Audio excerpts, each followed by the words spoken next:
तो चलो बच्चों, आज हम पढ़ेंगे difference between final goods and intermediate goods. भाई, फाइनल गुड्स और इंटरमीडिएट गुड्स में क्या डिफरेंसेस होते हैं ये हम पढ़ेंगे। तो सबसे पहला डिफरेंस होता है बेटा, फाइनल गुड्स और इंटरमीडिएट गुड्स की बात करें तो सबसे पहला डिफरेंस हम पढ़ते हैं मीनिंग के बेसिस पे। किसके बेसिस पे? मीनिंग के बेसिस पे। देखिए बच्चों, जो फाइनल गुड्स होते हैं, फाइनल जो गुड्स होते हैं वो फाइनल कंजप्शन होता है। क्या होता है? फाइनल कंजप्शन होता है। किसके द्वारा? By consumer.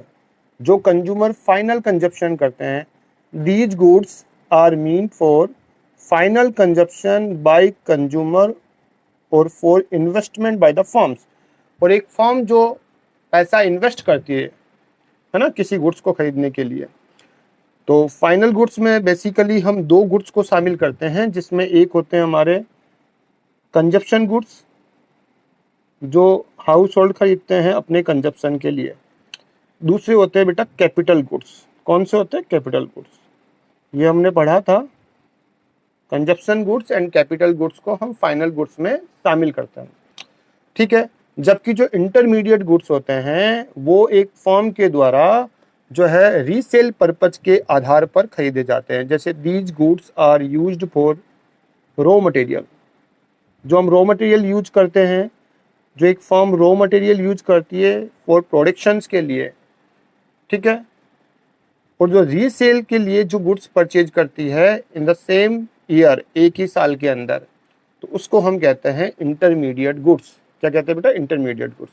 तो इंटरमीडिएट गुड्स वो गुड्स होते हैं जो एक फर्म अपने रीसेल पर्पज के लिए खरीदती हैं, क्योंकि रेगुलर बेसिस पे जिसका रीसेल होता है, परचेजिंग सेलिंग का काम होता है, जिसे हम जनरली रेवेन्यू एक्सपेंडिचर के रूप में शामिल कर सकते हैं।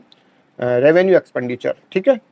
तो रॉ मटेरियल हो गया, है ना, कोई भी परचेजिंग करोगे आप, जो सेल के पर्पज से करोगे, तो वो इंटरमीडिएट गुड्स में आएगा। क्लियर हुआ? चलिए नेक्स्ट पॉइंट लेते हैं हम लोग इसमें। नेक्स्ट पॉइंट है बेटा, इसमें लेते हैं हम लोग ट्रांसफॉर्मेशंस। क्या है नेक्स्ट पॉइंट? ट्रांसफॉर्मेशंस। सबसे पहले मेरी बात सुनिए, जो फाइनल गुड्स होते हैं बेटा, जो फाइनल गुड्स होते हैं, no further transformations take place. जो फाइनल गुड्स होते हैं उनका ट्रांसफॉर्मेशन नहीं होता है। जबकि आपने देखा होगा जो रॉ मटेरियल होती है उसको फिनिश गुड्स में कन्वर्ट किया जाता है। कच्चा माल खरीद के उसको तैयार माल में कन्वर्ट किया जाता है। तो बच्चों, जो फाइनल गुड्स होते हैं, फाइनल गुड्स वो ट्रांसफॉर्मेशन नहीं, उनका कोई ट्रांसफॉर्मेशन नहीं होता है, उनका फर्दर ट्रांसफॉर्मेशन नहीं होता है। जबकि जो इंटरमीडिएट गुड्स होते हैं उनका फर्दर ट्रांसफॉर्मेशन होता है। फिर बेटा हम चलते हैं नेशनल इनकम की तरफ। आपको बताया गया था पहले भी कि नेशनल इनकम के अंदर फाइनल गुड्स को शामिल किया जाता है। जो फाइनल गुड्स होते हैं ना बेटा, उसको हम हमारी जो नेशनल इनकम होती है ना बेटा, उसमें शामिल करते हैं। फाइनल गुड्स को हम हमारी नेशनल इनकम में शामिल करते हैं। जबकि इंटरमीडिएट गुड्स है उसको नेशनल इनकम में शामिल नहीं किया जाता है ना।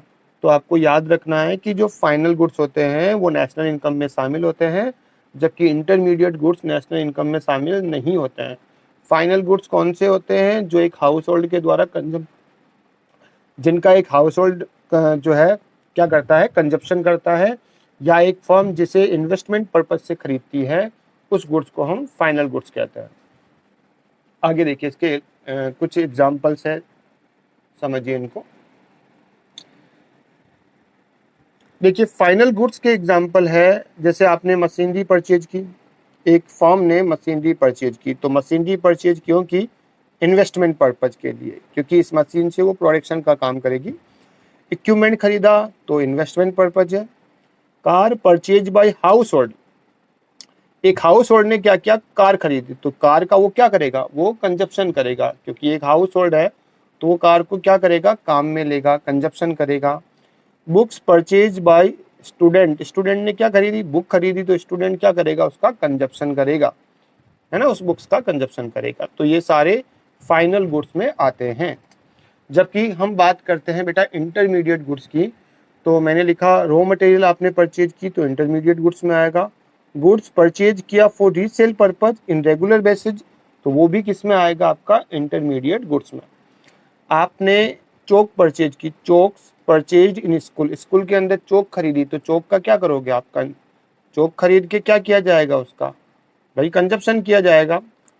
किसने कंजप्शन किया, स्कूल ने कंजप्शन किया। स्कूल क्या है, एक फर्म है, तो स्कूल के लिए ये जो चौक है एक तरह से रॉ मटेरियल है बेटा, इसीलिए इसको इंटरमीडिएट गुड्स की श्रेणी में रखा जाएगा। किसमें रखा जाएगा, इंटरमीडिएट गुड्स। स्टेशनरी परचेज की बाय डीलर, किसी डीलर ने स्टेशनरी खरीदी तो वो स्टेशनरी खरीद के इसको वापस रीसेल करेगा बेटा, ठीक है, तो ये इंटरमीडिएट गुड्स में आएगा। Seeds purchased by farmer, farmer ने सीड्स परचेज किया तो सीड्स परचेज करके वो क्या करेगा, इसका इससे वो प्रोडक्शन करेगा, इससे वो फसलों की पैदावार करेगा, ठीक है।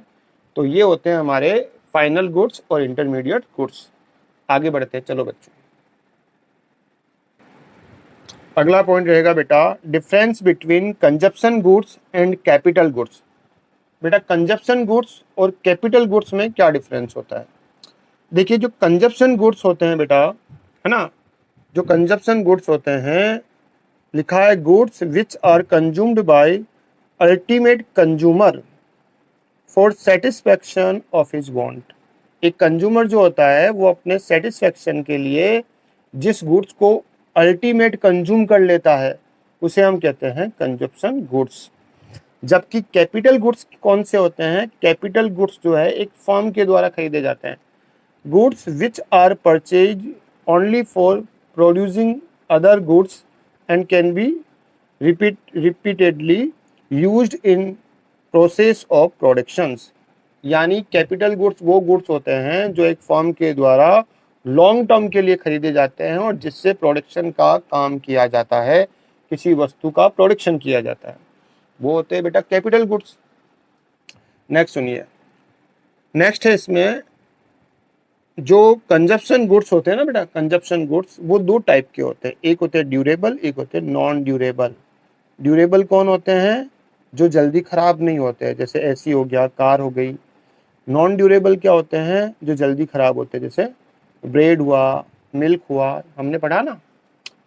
अच्छा, कैपिटल गुड्स क्या होते हैं, these can only be durable, ये ड्यूरेबल होते हैं, ये जल्दी खराब होने वाले नहीं होते हैं, ये लॉन्ग टर्म के लिए होते हैं बेटा। नेक्स्ट है इसके कुछ एग्जाम्पल से, देखो ध्यान दीजिए आप लोग। जो कंजप्शन गुड्स होते हैं उसमें सबसे पहला एग्जाम्पल है car purchased bye Raju. Raju ने कार खरीदी तो क्या करेगा राजू, उसका यूज करेगा, उसका कंजप्शन करेगा। Ice cream purchased bye Mohan, Mohan ने आइसक्रीम खरीदी तो वो आइसक्रीम क्या करेगा, कंज्यूम करेगा, ठीक है।